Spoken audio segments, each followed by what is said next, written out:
We're back out here at the Big Lake once again, and today we're talking about a few misconceptions most anglers have about why their colors work the way they do, and how you can use your colors more effectively to catch more fish.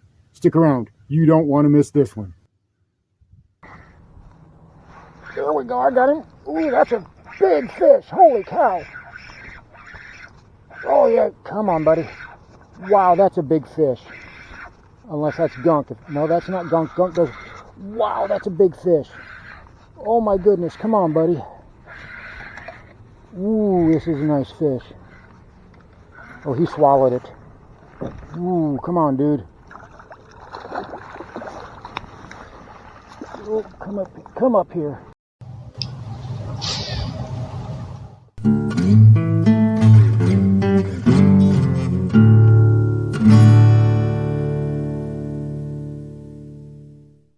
And here is this video's featured comment. Congratulations! If you would like to have a chance to have your comment featured in an upcoming video, all you've got to do is leave a comment. And now, on with the video. Now, before we get started, I want to remind everyone about the big giveaway that's coming up. I will be announcing it within the next couple of videos as we move to the end of January. Remember, I'll be giving away several packs of my handmade custom baits, as well as my handmade jigs, including a few bladed jigs. I'll be giving away bags of Zoom trick worms. I'll be giving away probably some crankbaits, a Yo-Zuri jerkbait, just whatever I can think to fill this box up. It will be massive. So I just want to let everyone know, don't forget, it's going to be within the next few days. So be on the lookout for that. Welcome back to Lowbrow Fishing, and today old Lowbrow is stepping off deep into it again. You know, I often talk about subjects that a lot of guys, they just don't want to talk about. The norm is to go this way, and I'm here to tell you a lot of the times that's just not so. Now, I'm not trying to break any molds, or I'm not trying to change anything as far as that goes. I just want to help people catch more bass. And if you're believing information, if you're using information that is either incorrect or not the entire story, you are not being as efficient on the water as you can be, and you're not catching as many fish as you can. Now, today we have the subject of color. I've tackled this before a couple of years ago in one of my more controversial videos, of the many controversial videos that I tend to do. But I talked about how bass actually see color and how it relates to them. How they only have two cones where they see red and green. Things like chartreuse just look white. Things like, blue just tend to look gray. Various colors of gray. They can't pick it up.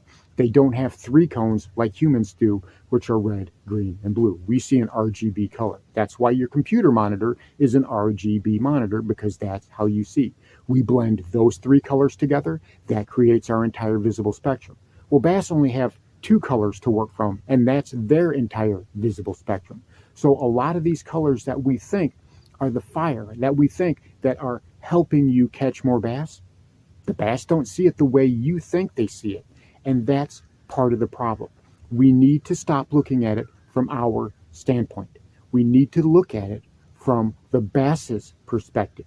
And once you start looking at things from the bass's perspective, that opens up everything. Your entire world of fishing completely changes. And not only we need to look at what colors bass see, but why your lure colors work the way they do. And we always talk about, in clear water, I'm going to throw a natural color, right? I want green pumpkin, I want watermelon red flake, or whatever. I want something that looks natural. I want something that is going to mimic the natural prey species that those bass are feeding on. They're feeding on shad, I want shad color. They're feeding on bluegill, I want blue color. And I'm telling you, that's not necessarily the way it works. Sure, you can catch fish on it. I'm not saying you can't catch fish on green pumpkin worms. But if you go out there with the mindset that only green pumpkin is going to get you bites today, the water's gin clear, you've got 30, 40 feet of visibility, you can see straight through the bottom like it's not even there, you'll be able to catch bass on more than just green pumpkin.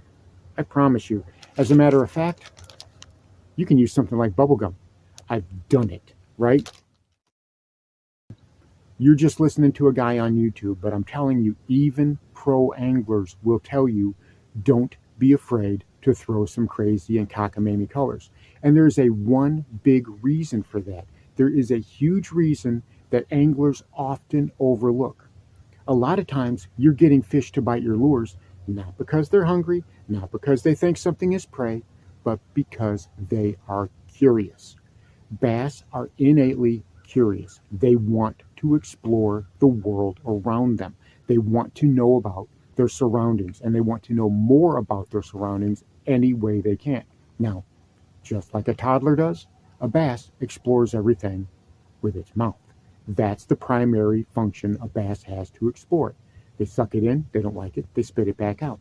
But they are incredibly curious. Never underestimate the curiosity of bass. Whether it's largemouth, spots, or smallmouth, they are all exceptionally curious. And if something catches their eye, I'm telling you, even when they're not feeding, right? We talk about bite windows. I've heard a lot of anglers tell me, lowbrow, I didn't get any bites today because, well, it wasn't the right time. Bass are always biting. You can always elicit a strike. Now, you'll have more success at certain times than others, but there is never a time that a bass won't opt for an easy meal. That's just what Mother Nature intended for them. They are lazy.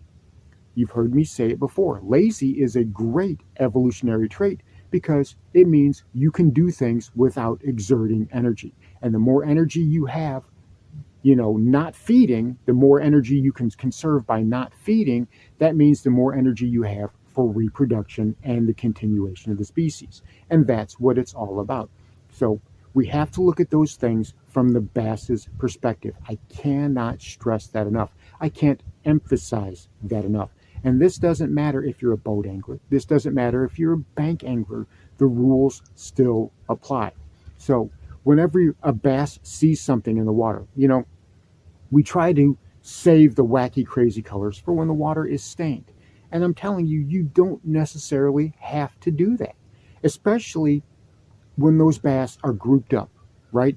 As those bass are getting grouped up, as they're moving up more shallow, or actually they're already shallow in a lot of fisheries, they've stayed there, but as those bass get ready to move up into the pre-spawn pattern and start heading way back into the back of pockets because they want to get ready for the spawn, a lot of lakes even go through what's called a false spawn.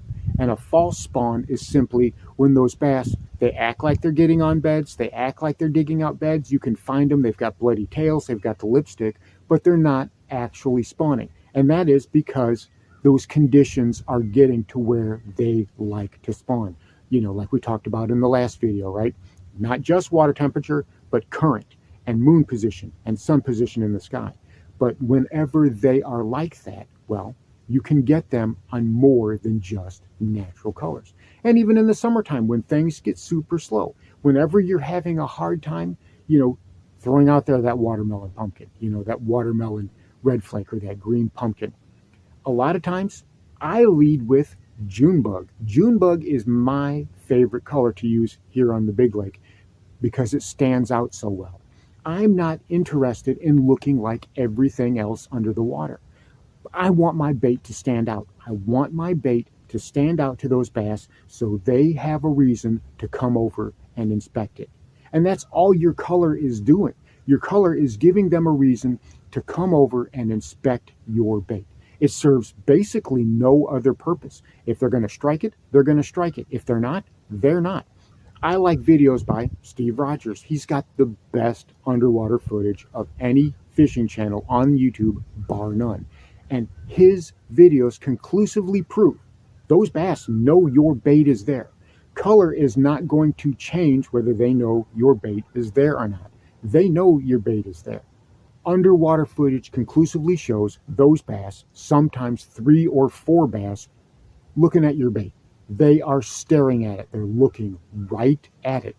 And they're not doing anything, The color is what attracted them. The fact that they saw that bait, that's what attracted them and their innate curiosity. Now, You might be able to get it to work differently. You might be able to get it to smell differently. Like I said, color is only part of the story, and we tend to put way too much emphasis on color.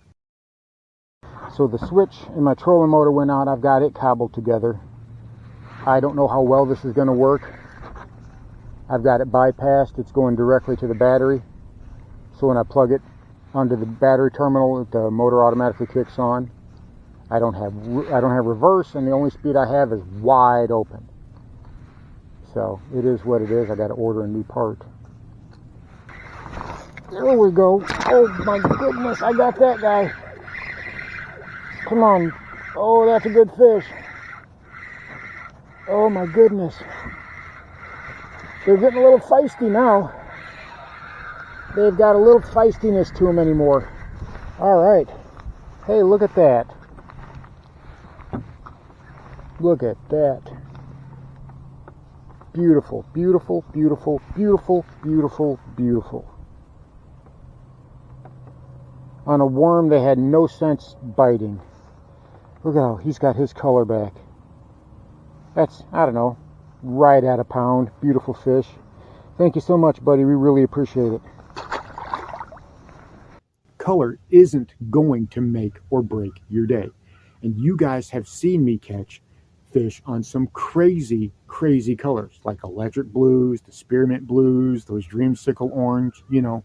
Even in muddy brown water, I'm throwing brown, because those bass, even on something like a wacky rig, they know your bait is there.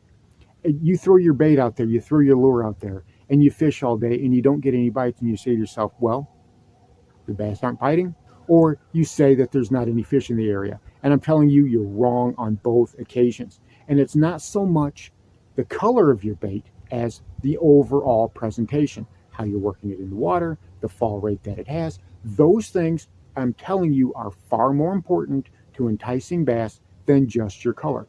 So when you're choosing colors, when you're going to pick out colors, make sure you're doing it with the idea, with the intention of attracting bass to your bait. You want to stand out against the background for sure, but you also want to stand out against other prey species. Not only do you want to look like something that's appetizing, more importantly, you want to look like something that's interesting. If you can look like something that's interesting to those bass, I'm telling you, they're going to inspect it regardless of what the color is. And when you attract them over with that color, because they're going to see it, right? Especially when you're working something like a wacky rig, or you're working something like a NACO rig, or you're working something like a Ned rig, the things that don't have a lot of flash, the things that don't have a lot of vibration, and you're essentially using color to attract those bass. When you get them there, then you really have to be on your game as far as working that bait properly. Sometimes it's fast, sometimes it's slow. You're going to have to find out which it is they want. And once you find that out, well, that's repeatable. And in the bass fishing world, that's what we call a pattern. You can take that same idea and you can repeat it over and over again all across the lake. And once you start doing that consistently, and you start leaving those old ideas about baits behind, about colors, you start putting them behind you, and you become more interested in maximizing your efficiency on the water and maximizing your interest to those bass, you will be amazed at how many more opportunities you will create for yourself. Because I've said it before, and I will say it 1,000,000 times over until everybody on YouTube gets it. It's not about luck. You have the power. You create bites. You manufacture bites. And the more you can be appealing to those fish and the more efficiency you have on the water, it doesn't matter what kind of day it is. You can still stand out and keep that skunk far, far away from you. So there you have it. How most anglers don't understand the relationship between their bait color and the bass, and how we need to look at it from the bass's perspective and not our perspective. And once we understand that relationship, we can better choose our lure colors to help maximize our efficiency on the water and manufacture more bites. And in the end, that's what it's all about. Thanks for watching Lowbrow Fishing. We'll catch you in the next one.